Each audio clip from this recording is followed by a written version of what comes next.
Degree ప్రవేశాల కోసం దోస్త్ online దరఖాస్తుల ప్రక్రియ ముగియనుంది ఈ రోజుతో. మరి 2 రోజులు గడువు పొడిగిస్తూ అధికారులు నిర్ణయం తీసుకున్నప్పటికీ కూడా ఇంకా కూడా గ్రామీణ ప్రాంతాల్లో ఉన్న విద్యార్థులకు ఇక ప్రాబ్లమ్స్ ఉన్నాయంటున్నారు. మరి అలాంటి ప్రాబ్లమ్స్ ఉన్న విద్యార్థులకు ఎలాంటి వెసులుబాటును కల్పిస్తున్నారు మనం తెలుసుకుందాం. మనతో పాటు దోస్త్ కన్వీనర్ లింబాద్రి గారు ఉన్నారు. ఆయన అడిగి మరిన్ని విషయాలు తెలుసుకుందాం. సార్, ఇప్పటి వరకు అప్లికేషన్స్ విషయంలో ఎన్ని అప్లికేషన్స్ వచ్చాయి? ఒకటి, ఇప్పటి వరకు దోస్త్ 2018-19 అకాడమిక్ ఇయర్లో 1,34,000 మంది విద్యార్థులు దోస్త్ వెబ్సైట్లో రిజిస్ట్రేషన్ చేసుకోవటం జరిగింది. మీరు అనుకున్నట్టుగా గ్రామీణ ప్రాంతంలో ఈ సేవ మీ సేవల్లో కొంత విద్యార్థులకు అసౌకర్యం కలుగుతున్నటువంటి విషయం మా దృష్టికి కూడా రావటం జరిగింది. వీటన్నిటిని దృష్టిలో పెట్టుకొని ఈ 2 రోజులు విత్ ఫైన్తో ఉన్నప్పటికి కూడా దాన్ని తొలగించి వితౌట్ ఫైన్ విద్యార్థులందరికీ ఈ యొక్క డేటు 2 days ఎక్స్టెండ్ చేయడం జరిగింది. దానితో పాటు ఏంటంటే విద్యార్థులు ఎక్కడ కూడా కంగారు పడటం కానీ టెన్షన్ పడటం కానీ అవసరం లేదు. ఎందుకనంటే గతంలో కేవలం మీ సేవ ద్వారానే విద్యార్థులు రిజిస్ట్రేషన్ చేసుకునే సౌకర్యం ఉండే. కానీ ఈసారి ఏంటంటే విద్యార్థులకి అది సీడెడ్ మొబైల్ అయితే వాళ్ళ ఇంటి నుంచే మొత్తం అడ్మిషన్ ప్రక్రియను పూర్తి చేసుకునేటువంటి అవకాశం ఉంది. లేదు ఆ మొబైల్ ఆధార్ లింక్డ్ కానట్టయితే మీ సేవ ఈ సేవ సెంటర్ ద్వారా అడ్మిషన్ చేసుకోవచ్చు. అక్కడ కూడా అవకాశం లేకపోతే రాష్ట్రంలో 74 హెల్ప్ లైన్ సెంటర్స్ ఉన్నాయి. అక్కడికి వెళ్ళి హెల్ప్ లైన్ ద్వారా అడ్మిషన్ ప్రక్రియను పూర్తి చేసుకునేటువంటి అవకాశం ఉంది. అక్కడ కూడా వాళ్ళ సమస్య పరిష్కారం కానట్లయితే ఖైరతాబాద్లో ఒక స్పెషల్ హెల్ప్ లైన్ సెంటర్ను ఏర్పాటు చేయడం జరిగింది.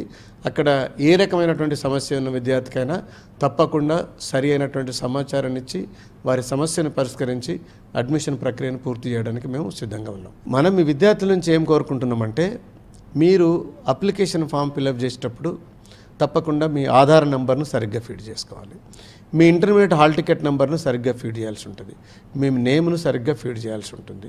మీకు సంబంధించినటువంటి సమాచారాన్ని సరిగ్గా ఫీడ్ చేస్తే మీకు సరి అయినటువంటి రెస్పాండ్ అవుతుంది.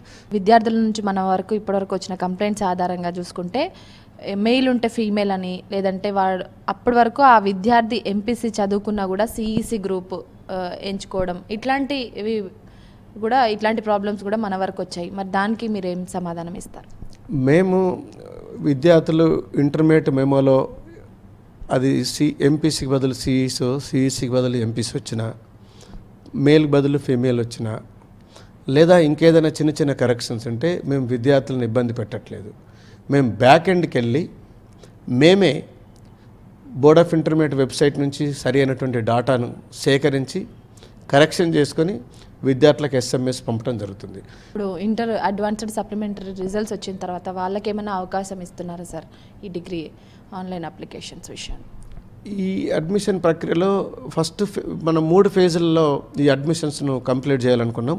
మొదటి దఫా మే 10th నుంచి ఈ 29th వరకు రిజిస్ట్రేషన్స్ ప్రక్రియను కంప్లీట్ చేసి June 4th first phase list announce చేయడం జరుగుతుంది. తర్వాత సెకండ్ ఫేజ్కి సంబంధించి జూన్ 5th నుంచి జూన్ 12th వరకు విద్యార్థులకు అవకాశం ఇస్తాం. అందులో 2 రకాల విషయాలు ఉన్నాయి. ఒకటి, ఏ విద్యార్థి అయితే అడ్మిషన్ తీసుకొని ఉన్నాడో తనకు అంతకంటే బెటర్ ఆప్షన్ కావాలనుకుంటే స్లైడింగ్లో వేకెన్సీస్ని బట్టి స్లైడింగ్లో వెళ్ళేటువంటి అవకాశం ఉంటుంది. ఇంకొంతమంది విద్యార్థులు ఇప్పుడు మేము చెప్పినట్టుగా 1,30,000 మంది విద్యార్థులు రిజిస్టర్ చేసుకున్నారు, కానీ అప్పుడు వెబ్ ఆప్షన్ ఇచ్చుకోలేదు అనుకోండి, వారు కూడా సెకండ్ ఫేజ్లో అడ్మిషన్కు వెబ్ ఆప్షన్ ఇచ్చుకునేటువంటి అవకాశం ఉంది.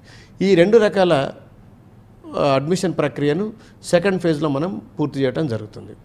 థర్డ్ ఫేజ్లో మనం ఏం చేయగలుగుతామనంటే జూన్ 20th నుంచి 26th వరకు విద్యార్థులందరికీ కూడా మళ్ళీ రిజిస్ట్రేషన్ ఫెసిలిటీ ఇస్తున్నాం. అది అడ్వాన్స్ సప్లిమెంటరీ విద్యార్థులు కానివ్వండి, అంతకుముందే పాస్ అయినటువంటి విద్యార్థులు ఒకవేళ రిజిస్ట్రేషన్ చేసుకోకపోతే వారు చేసుకోవడానికి కానీ అందరికి కూడా థర్డ్ ఫేజ్లో రిజిస్ట్రేషన్ ఫెసిలిటీ ఉంటుంది కాబట్టి రిజిస్ట్రేషన్ చేసుకుంటుంటారు. వారితో పాటు ఈ సిబిసిఎస్సి పాస్ అయినటువంటి విద్యార్థులు ఇప్పుడు ఆల్రెడీ ఈ 3 days వాళ్ళకి అవకాశం ఉంది, అందులో తీసుకోవచ్చు.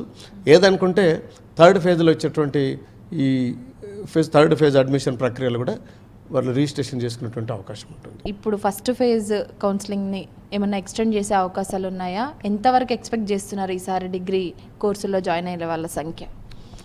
డేట్ ఎక్స్టెండ్ చేసేటువంటి అవకాశం ఏమీ లేదు. మేము డేట్ ఎందుకు ఎక్స్టెండ్ చేయట్లేదు అని అంటే అకాడమిక్ క్యాలెండర్ను ప్రొటెక్ట్ చేయాలని సిబిసిఎస్సి సెమిస్టర్ సిస్టమ్ విద్యార్థులకు చాలా ఇంపార్టెంట్ కాబట్టి మేము జూలై 2 నుంచి క్లాసులు ప్రారంభించాలనుకుంటున్నాం కాబట్టి ఈ అడ్మిషన్ ప్రక్రియను సకాలంలో కంప్లీట్ చేయాలనేది మా ఉద్దేశం. విద్యార్థులు కూడా ఎలాంటి ఆందోళనకు గురి కాకుండా ఉన్న బెస్ట్ ఆప్షన్స్ని పెట్టుకునే విధంగా చర్యలు తీసుకోవాలంటే బెస్ట్ ఆప్షన్స్ని పెట్టుకోవాలని కూడా అధికారులు సూచిస్తున్నారు. కెమెరా పర్సన్ లక్పత్తో హరిత, V6 న్యూస్, హైదరాబాద్.